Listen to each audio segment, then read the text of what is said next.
In this session, we're going to learn how to modify an existing DPM effect. This is the first time we're going to kind of look behind the scenes at what goes on in the DPM effect, so I'll try to be real deliberate and keep it simple. So let's take off and see what we've got. We're in the EMEM mode right now. The EMEM that I'm working on is something that I've created in register 01. Just make sure we're there. Sure enough, we're there. And I'm going to go and select in the upper left here DPM, and we see the in the touch screen it goes to the DPM menu. It might look like this when you first go there. That is because the live mode is selected. We can unselect the live mode.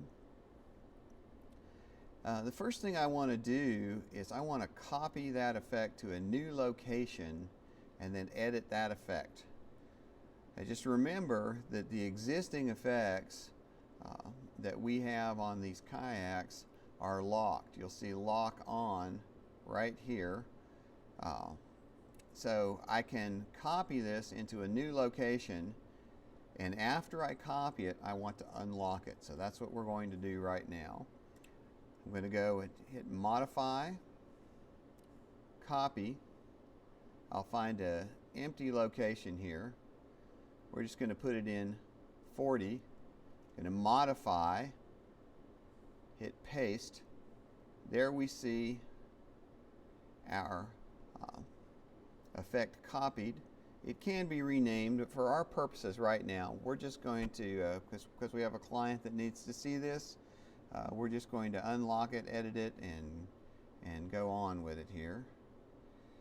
I'm going to unlock that effect. I'm going to make sure that I've recalled this effect, and then that means that will be the one that I'm editing as well. So you see that it recalled it full on the preview. I can play that effect. I can play that here, or I can play that from the controls in the touch screen. So let's go back now. We have successfully copied and unlocked this effect and recalled it. All those are very important. Now we're going to look at the timeline and see what we need to do to modify this effect. So we're showing the timeline now. You can see, and I'll just play. You can see the third keyframe, second keyframe, first keyframe. The client has requested, I'd really like to see that the box with the camera in it a little higher up in the upper left instead of the lower left, and I'd like to see that larger. So let's see what we need to do to accomplish that. If we're doing it just quickly, we can just modify this center keyframe right here, and that's all that we need to do. We'll modify it and we'll save it, and we'll relearn our EMEM with this new effect. So here we go. I want to point out as we go into this, there is a window up here that says keyframe effect, and if you touch that, you see, oh, I've got key 1 that I'm working on and key 2 that I'm working on. This looks very similar to a window we're about to see. If it says keyframe effect, we really want to keep those both alive, the whole effect for our purposes. If you turn one off and leave one on, you're probably going to mess up your timeline. So if it says keyframe effect, you're on the wrong dialog box. So let's cancel out of that. To modify this keyframe in the center on both channels, I'm going to go to transform. That's where most of the magic happens in the DPM world. And now I have a control button up here in the upper left, and as you can see, I can select both or one or the other. Right now I'm going to do keyer 2, which is the IMAG box. And what I need to do based on the client's request, I'm going to move that up in the frame.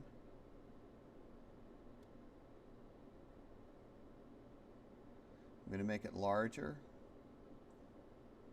I'm going to move it over. You see that I've I'm using the X and the Y on these buttons here on the right, just to kind of move it into a quick position that pleases the client. I think, okay, that's probably pretty good. Now I'm going to go back over control-wise, go to keyer 1. I obviously need to size that down, and I'm going to give that a little separation so I don't have the overlap there. And just for the symmetry of it, I'm going to move that down a little bit. Move it just a bit smaller. Okay, now that's probably pretty close.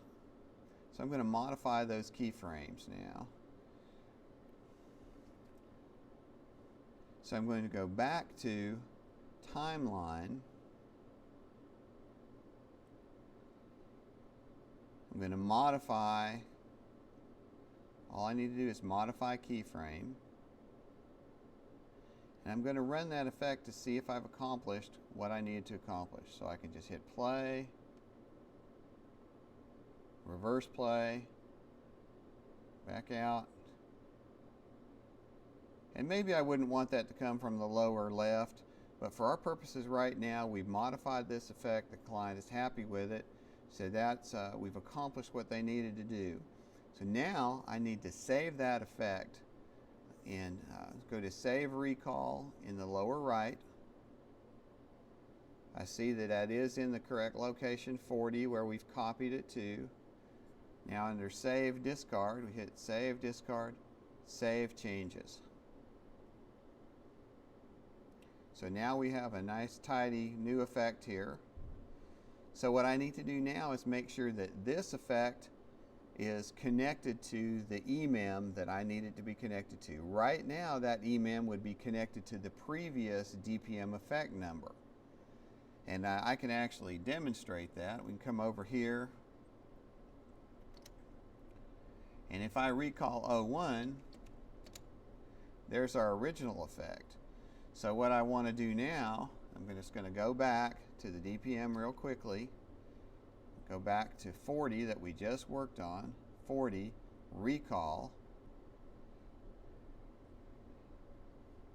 and I'm going to play that effect.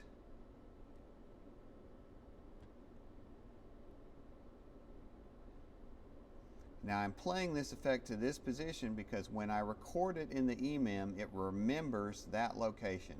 When I record these EMEMs, I like to make sure that it comes up in the 2-box look so I'll know what I've done. So now we're going to go back to the EMEM world. Now it's pointed at effect number 40, EMEM. Now I'm going to lock learn 01, enter. Now if I go back to 02, that is something I had done previously, we see there's an effect from before. We go to 01.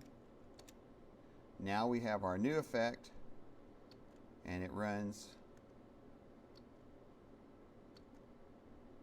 beautifully. Hopefully that will be helpful for you to modify an existing effect.